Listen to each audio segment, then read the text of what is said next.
Yes! Pourquoi es-tu contente? Alta m'a prêté le DVD d'un Disney que j'ai jamais vu. Les Aristochats, ça s'appelle apparemment. T'as pas vu les Aristochats? Non mais la honte quoi. Parce que tu l'as vu, toi, peut-être. Calcul en cours. Visionnage effectué. Le regarder en accéléré, c'est de la triche. Bon, à moi de le voir. Salut les B-Clubs, c'est votre Lady qui vous parle et aujourd'hui, on regarde un film que Alta m'a prêté en me disant que c'était vachement cool. Voyons voir ce qu'il en est. Générique.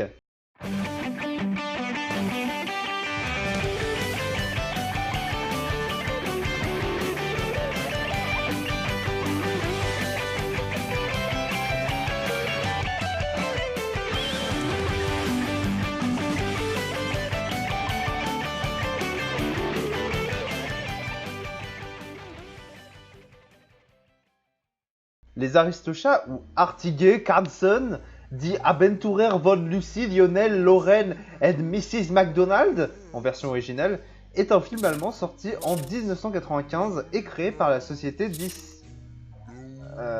Pourquoi il y a marqué Dingo Pictures sur la boîte? Oh, c'est sûrement une filiale de Disney vu que Dingo c'est un de leurs personnages. Mais enfin pas du tout. Le film commence donc sur une musique des années 80, une aquarelle moche et une voix off qui... Il faisait tellement chaud. Arrête la musique. Je le sens mal là. Il faisait tellement chaud à San Francisco. San Francisco? Est-ce que la personne qui a fait ces décors a déjà foutu les pieds à San Francisco? Le narrateur explique donc que Madame McDonald a trop chaud, donc elle décide d'aller à Acapulco en voiture. Ce qui est con parce que déjà Acapulco c'est plus au sud, mais en plus se taper 42 heures de bagnole pour aller en vacances, depuis quand ça vaut mieux que de prendre l'avion? C'est pas possible de rester juste cohérent dès la première phrase? Elle emmenait avec elle Lorraine, sa jolie chatte blanche, et ses deux chatons. Ils étaient fous de joie, car c'était la première fois qu'ils partaient en vacances. Quoi? Quoi? Pourquoi mes dessins de maternelle sont dans un Disney? Ce n'est pas un... Ta gueule, c'est quoi ça? Sérieux, entre l'animation et la qualité graphique, on dirait presque que ça a été fait par des amateurs. Eh bien, puisque t'en parles, en effet, Dingo Pictures n'est pas une filiale de Disney. C'est ce que j'essaye de t'expliquer depuis tout à l'heure. C'est une société allemande qui fait des contrefactions de films Disney, et ils sont même très connus pour cela. Je te conseille d'ailleurs cette vidéo de RAG pour plus d'infos. Ah, merci, ça a l'air cool, je vais aller regarder. Mais n'empêche, ça explique beaucoup de choses. Le film enchaîne donc sur un dessin d'une dame complètement osef qui est probablement Madame McDonald dans un décor de qualité, je déconne. Et on peut également observer que cette dame n'est absolument pas la même que dans la voiture. Mais bon, hein, c'est pas grave, hein. Enchaînons sur l'histoire qui nous introduit à Lorraine, Lucie et Lionel, qui sont les chats de Madame McDonald. Et aussi les seuls dessins qui ressemblent un peu à quelque chose dans ce film. Et on voit Lucie, la gamine chat qui cherche... Mais où est-ce que j'ai pu la mettre? Que cherches-tu encore? C'est toujours toi qu'il faut attendre. Mais maman, enfin, ce n'est pas de ma faute. Mais où est-ce que j'ai bien pu ranger cette fichue barrette? Cette fichue barrette. Une barrette. Parce que les chats portent des barrettes, c'est bien connu. Mais elle ne la retrouve pas et donc... Pu ranger cette fichue barrette? On ne doit pas dire fichu. Dans la bouche de qui as-tu entendu ce gros mot? C'est pas grossier de dire ça. C'est même plutôt poli. C'est moi où cette mère est un petit peu abusive. Un petit peu. Très abusive. Ensuite, la maman chat dit avec une voix complètement détachée aux enfants de se dépêcher. Puis... Dépêchons-nous. Oui, maman. Elle a horreur d'attendre. Je t'achèterai une autre barrette à Acapulco, ma petite chérie. Bonjour, cher ami. Je voudrais une barrette pour ma fille, s'il vous plaît. Vous êtes un chat. Ouais, allez, le premier arrivé gagne le dessert de l'autre. Et c'est moi qui suis le plus fort. Lucie, Lionel, veuillez marcher lentement avec délicatesse, s'il vous plaît. Vous n'êtes pas de vulgaires chats de gouttière qui filent à toute allure. Vous êtes des aristochats. That's what she said. Bordel, les Aristochats, c'est juste un jeu de mots, pas un vrai titre de noblesse. Ça a vraiment aucun sens qu'elle dise ça. Ensuite, les chats miaulent de façon... Quelle élégance, mes chers petits. Miaou. Non, sérieux, même moi, je fais mieux le chat. Les chatons s'installèrent sur le siège arrière et Madame McDonald fit démarrer sa belle voiture. Belle voiture? Belle voiture. Belle voiture? Elle est tellement moche que même les animateurs ont eu la flemme de l'animer jusqu'au bout. Non, sérieux, regardez, on dirait qu'elle passe dans un portail de Rick et Morty. En tout cas, ça expliquerait comment elle fait pour pas passer 42 heures pour aller de San Francisco à Acapulco. Enfin, à cette vitesse, elle va pas y aller très vite non plus, hein. Puis s'ensuit plusieurs plans de remplissage OSEF pour combler les 25 minutes colossales de ce film. Et on se rend compte que le film est vraiment mou. Bonnes vacances, Madame McDonald. Merci, Rosa. Toi aussi. Est-ce que Madame McDonald a été saluée par une chèvre à qui elle a répondu? Arrête de t'attarder là-dessus, la vidéo est déjà assez longue comme ça. Donc après une séquence d'un ennui pire que mes cours de philo, ils arrivent enfin dans une des villes mexicaines les plus paradisiaques et riches, Acapulco pauvre. Acapulco pauvre. Et en plus on dirait qu'ils s'en vont d'Acapulco pauvre en vrai. Le tout dans une fantastique animation. Après cette longue journée sans bouger, Lucie avait envie de se dégourdir les pattes. Bon, l'avantage de la voix off, c'est que j'ai pas besoin de paraphraser le film. Mais ça reste une bonne grosse idée de merde quand même. Dit Kuribo d'un ton détaché, continuant de regarder le film de contrefaçon. La gamine veut donc sortir, ce à quoi sa mère s'oppose totalement avec le sourire, alors qu'elle l'engueule plus ou moins là. Donc je pense que cette mère est complètement folle. Il faut d'abord s'occuper des bagages. Lionel, aide ta grande sœur, s'il te plaît. Lionel et Lucie haussèrent les épaules et retournèrent vers la voiture. Vous êtes un chat.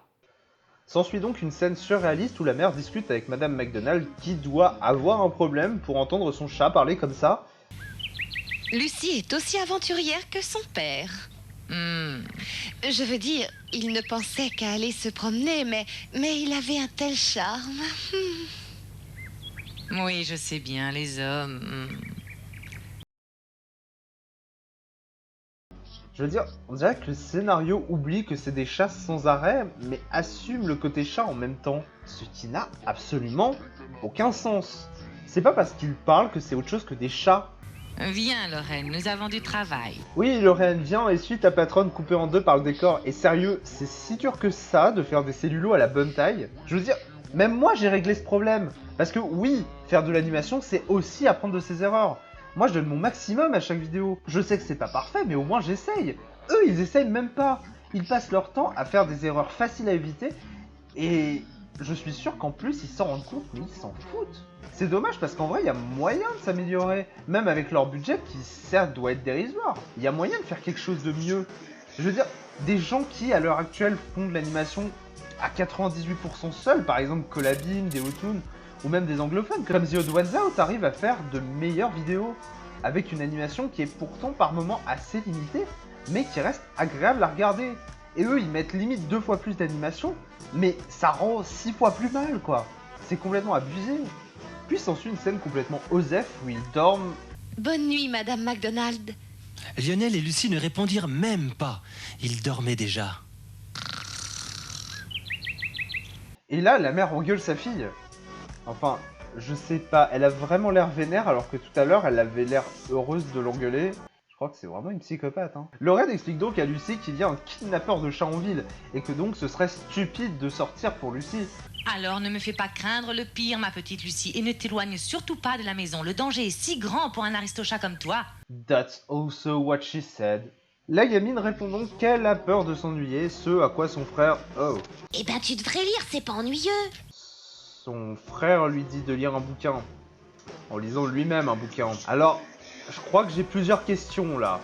Alors, première question, pourquoi le frère a des lunettes? Non sérieux, il les a trouvées où ces lunettes pour chat? Probablement sa mère qui lui a acheté, tu me diras. Vous êtes un chat. Pourquoi son livre est écrit par un certain Dr Jekyll et s'appelle Thierry im Labor? Je ne sais pas si c'est le bon accent mais on s'en fout. Ce qui signifie littéralement animaux en laboratoire. Ça sous-entend des choses glauques là quand même. Et question 3, où est-ce qu'un chat apprend à lire? À l'école des chats? Ça existe vraiment ce truc-là? Lucie n'aimait pas lire. Elle préférait partir à l'aventure au lieu de se prélasser et dormir au soleil. Mais comme elle était bien sage, elle ne désobéit ni à sa maman, ni à Madame McDonald. Vextrom, combien de temps avant que... 10 secondes. Évidemment. Lucie part donc se balader en n'écoutant absolument pas son frère qui lui rappelle l'existence du voleur de chats. Info qu'on a eu 2 minutes avant, preuve que ce film prend totalement son public pour des amnésiques. Et là, elle croise un chien avec un jeu d'acteur digne du commandant Spooky dans Space. Oh non, qu'allons-nous faire Pourquoi il fait ce truc avec les bras là? Vous savez bien que le commandant Spooky vient de la planète Cabo 26. Ah mais ouais, putain, c'est la planète où tout le monde joue mal, c'est ça? Voilà. Et Ah non, ouais. je vous faisais croire, je n'avais pas peur. Ah ouais, putain. On va pas le regarder. Puis s'ensuit une scène de baston incroyable où ils ont mis tout le budget du film pour faire la meilleure anima. Personne n'est dupe. Oui, bon, c'est mou comme le reste du film, on sait. Puis s'ensuit la scène où Lucie rentre, qui coupe sur des oiseaux sans raison, comme ça. Puis son frère, qui a changé de couleur depuis tout à l'heure, l'accueille avec une engueulade, parce que ça devient une habitude dans ce film. Et s'ensuit une scène où la synchro labiale n'existe pas. Tu n'es pas la mieux placée pour parler de synchro labiale, il me semble. Ta gueule. Oh là là, si elle savait. Pensa Lionel. Et il entra dans la maison, de peur qu'on ne remarque qu'il était rouge comme une pivoine d'avoir caché la vérité. Rouge comme une pivoine. Alors déjà, la pivoine c'est pas rouge et ce chat non plus. Puis encore une ellipse Osef et Lucie retourne se balader dans la rue composée d'herbes, logique. Puis une souris sort de derrière une barrière et la traite de... Vilaine. Attends un peu, tu vas voir. Le niveau de grossièreté de ce film dépasse l'entendement. Ensuite, il y a une scène de menace Osef et Lucie se fait enfin kidnapper par... Qu'est-ce que c'est que ce truc?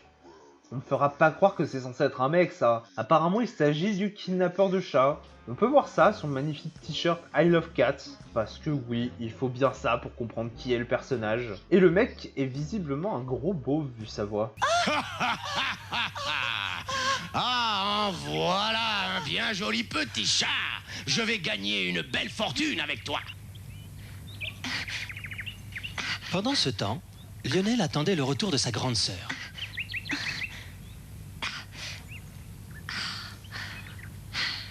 C'est moi où ils ont enregistré le doublage pendant une partout. Attention à la monétisation. Bah, en même temps, personne fait ce bruit ailleurs que dans ce genre de soirée, alors bon... En plus, ils ont réutilisé l'animation en faisant un flip de l'image, ce qui n'est pas du tout une technique valide. Hein. Puis Lorraine arrive et demande à Lionel où est sa sœur.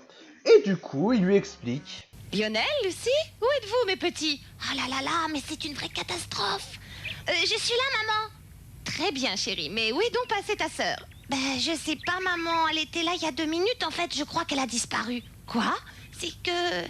Que se passe-t-il, Lorraine? Pourquoi fais-tu cette tête? Lucie a disparu. Eh bien, elle ira au lit sans manger ce soir. Ta fille a été enlevée. Et c'est tout ce que tu trouves à dire? Non mais, quand je vous dis que c'est la pire mère du monde, je déconne pas. Ta maman a raison, Lionel. Ce sont les chats des rues qui désobéissent à leurs parents. Et vous êtes des aristochats, tu me comprends?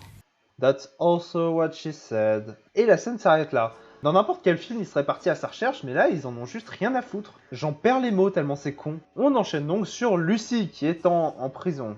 Non, pas la fourrière. En prison, avec des barreaux et tout. Le meilleur endroit pour un chat, en somme. Puis on enchaîne sur Lucie et Madame McDo qui s'inquiètent. Je suis terriblement inquiète au sujet de Lucie. Pourvu que le voleur de chats ne l'ait pas capturée, mais où peut-elle bien être? Pauvre Lucie, elle a dû se perdre dans la rue. Et ils partent pas à sa recherche parce que... 25 minutes de film, c'est hyper difficile à combler. Ah, exact. Il y a ensuite encore une autre ellipse et on voit ce chat avec une voix de gros beauf qui parle à Lucie. Bonjour, mademoiselle. Que fait quelqu'un d'aussi charmant que vous dans un endroit aussi horrible?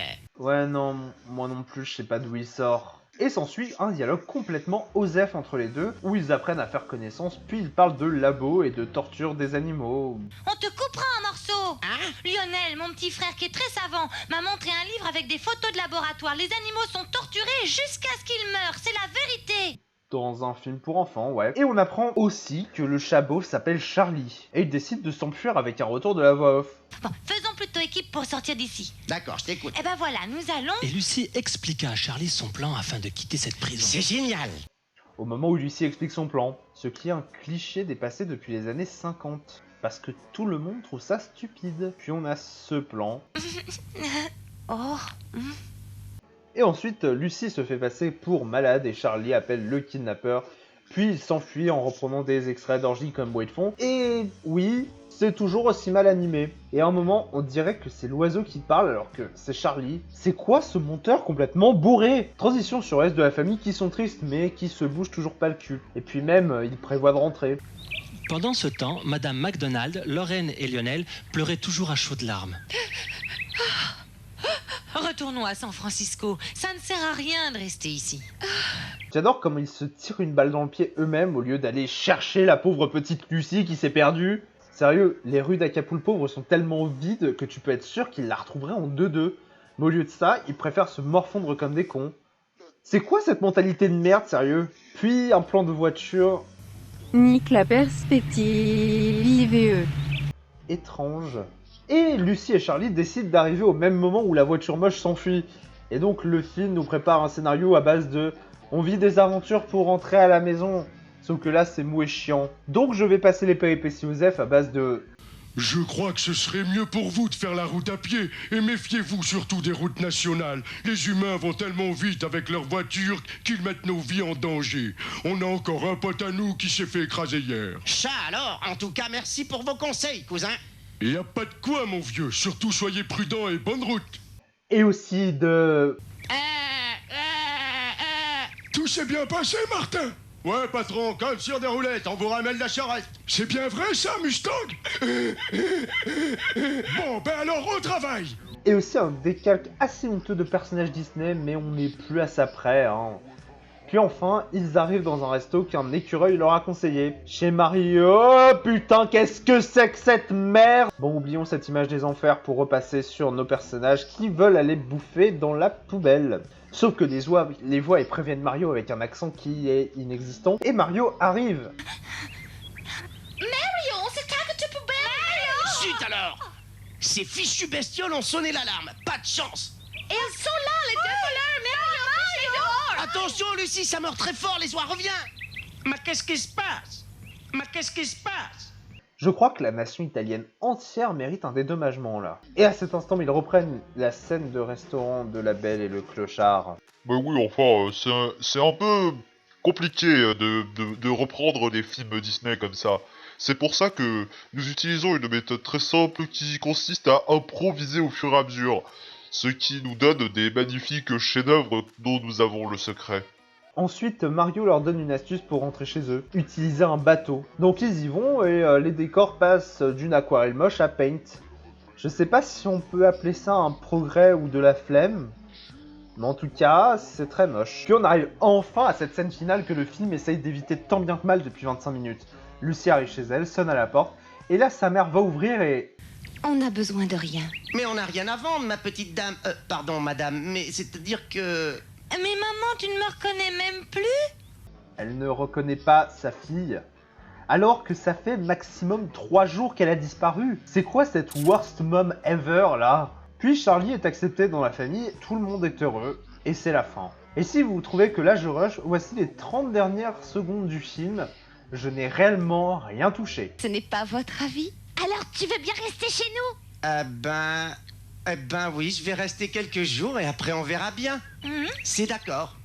Tu verras, Charlie, tu seras tellement bien avec nous que tu ne voudras plus jamais partir ailleurs. Et Charlie resta toute sa vie auprès de Lucie. Et ils eurent beaucoup de petits chatons très aventureux.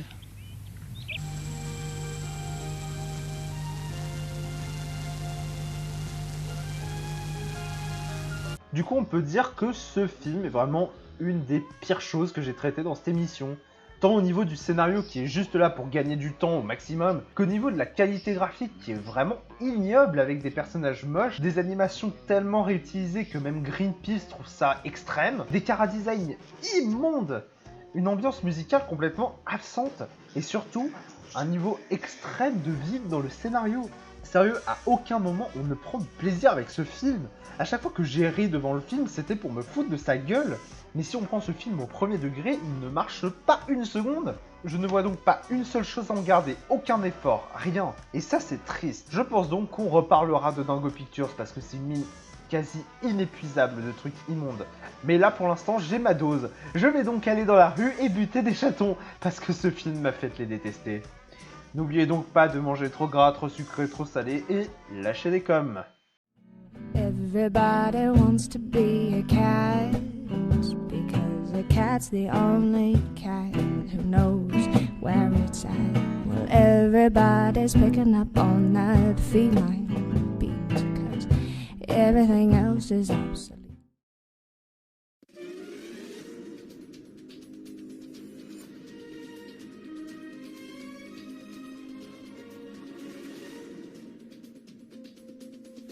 Alors, la youtubeuse Kuribo est allée massacrer des chats dans la rue, ce qui a créé un magnifique scandale sur les internets, notamment sur Twitter. Un document exclusif de notre journal du 20h. Elle a détesté le film à ce point? Je suis pourtant sûr de lui avoir donné la bonne version. Oh non!